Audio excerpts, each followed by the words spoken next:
په UFC سازمان کې به مو د لایټ وایر چمپیون نه ماتیدونکي اتل خبیب نورمگدوف سیالۍ لیدلې وي او د هغه زړورتیا به مو هم لیدلې وي.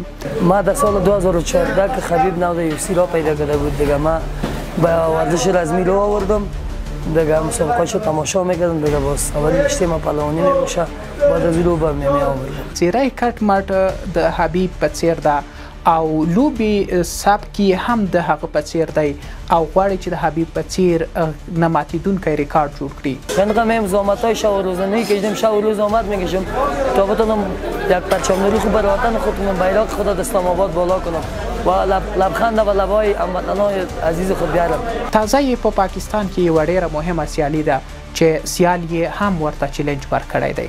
خبیب افغانستان کا چیلنج ہے اور میں اس سے ایکسپٹ کرتا ہوں. آج جس ٹائم آنے آج ریڈی. دیدم یک تن از بهترینای پاکستان است که اگر تو افغانی را شکست داده دیگه، ما که جوره شدیم در وزن 56 کیلو دیگه، آمادگی آمتان بگردیم، شب و روز تمرین میکنم. د دستګیر ژوند له ډیرو کړاوونو سره مخ دی، د اقتصاد له لحاظه ډیر ژوبل دی او یو وخت داسې هم راغی چې پریکړه وکړه چې نور به دا سیالي نه کوي. بعد دیگه نمیشه گفتم از این پیسه متوجه شروع کرده بودم، از این پیسه ختم شد. دا ویډیو د افغانستان د آزادو سیالیو قهرمان لوبغاړي عبدالعظیم بدخشي ته په لاس ورغله او هغه سملاسي د سپانسر مسؤلیت واخیست او ورته ویل چې ولوبېږه، وځلیږه او د افغانستان لپاره ویاړونه راوړه. زیر نظر عبدالعظیم بدخشی قرار دادم، زیر تحقیقش تمرین‌های ما چک میکنم، چه رنگ تمرین کنم، چه رنگ آمادگی بگیرم، دیگه انشاءالله که بتونم یک پرچم‌داری خوب در افغانستان بکنم.